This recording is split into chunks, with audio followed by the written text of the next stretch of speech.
सोमवार को लोकसभा में वंदे मातरम के 150 साल पूरे होने पर चर्चा हुई, जिसमें यूपी के केराना सीट से समाजवादी पार्टी के सांसद इकरा हसन ने अपनी बात रखी। इस दौरान उन्होंने वंदे मातरम का अर्थ समझाते हुए सरकार पर हमला बोला और कहा कि आज हमें गीत के भाव को समझना जरूरी है।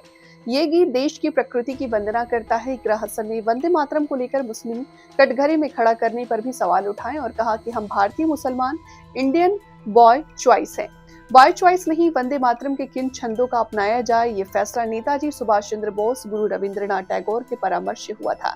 क्या अब हम उन महान नायकों की समझ पर सवाल उठाएंगे? सपा सांसद ने कहा कि उन महान हस्तियों ने मातरम के उन छंदों को अपनाया जिन्होंने देश के सभी वर्गों को एक सूत्र में पिरोने का काम किया। आज हम इस गीत के भाव को समझना आवश्यक है। यह गीत देश के जल, जंगल, जमीन, हरियाली, हवा और वंदना को समर्पित है।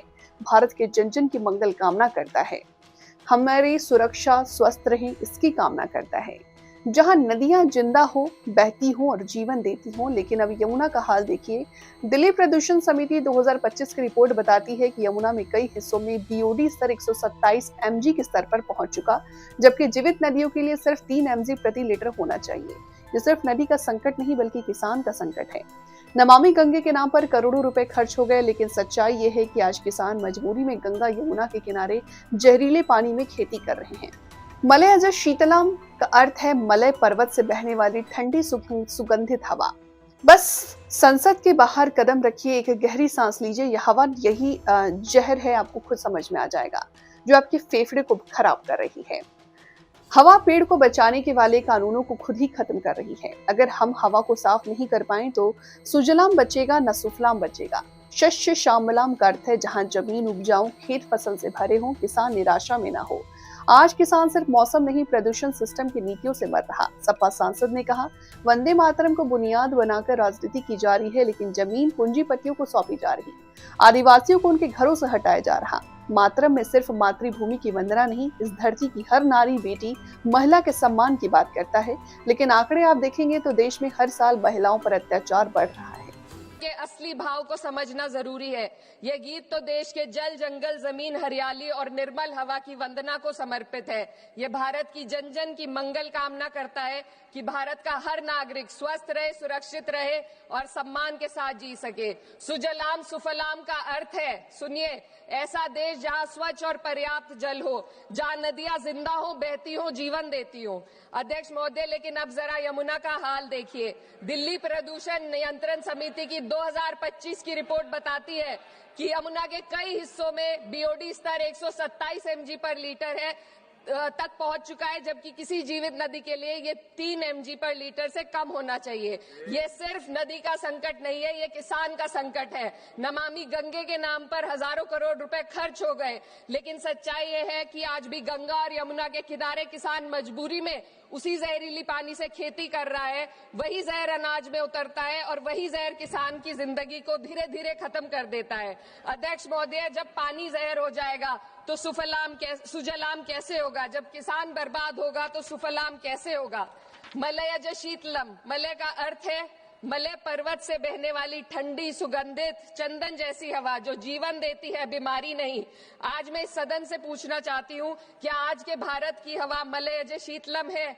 नहीं अध्यक्ष जी, बस संसद से बाहर कदम रखिए, एक गहरी सांस लीजिए। ये चंदन की महक नहीं, ये जहर है जो आपके हमारे फेफड़ों में उतर रहा है।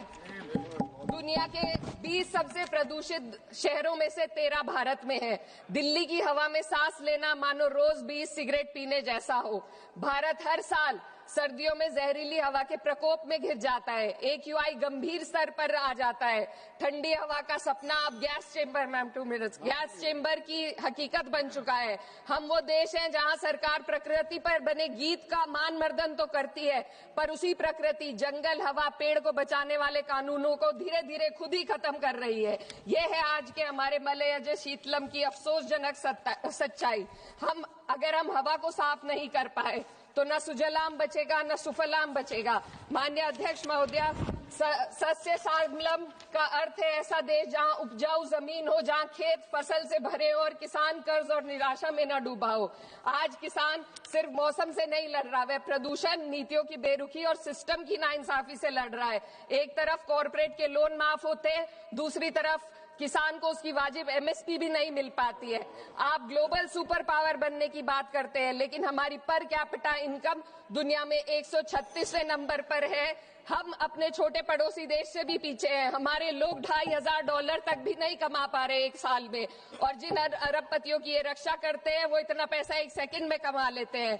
आज वंदे मातरम को बुनियाद बनाकर राजनीति की जा रही है, लेकिन जमीन पर जंगल पूंजीपतियों को सौंपी जा रही है। आदिवासियों को उनके घरों से उजाड़ा जा रहा है।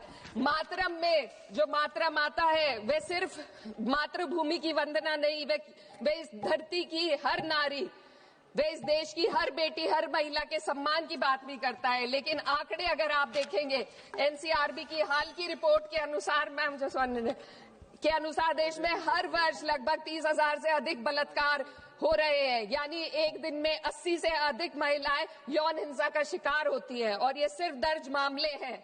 जब जम्मू कश्मीर की एक बच्ची हिंसक अत्याचार का शिकार होती है, जब सत्ता से जुड़े लोगों पर आरोप लगते हैं और कार्रवाई वर्षों लटक जाती है, जब उन्नाव की पीड़िता लखनऊ के दरबार में इंसाफ को लेकर अपनी जान देने पर आमादा होती है, जब बिल्किस बानो के अपराधियों का सरकार के लोग द्वारा स्वागत किया जाता है, तो ये घटनाएं वंदे मातरम की आत्मा पर चोट पहुंचाती है।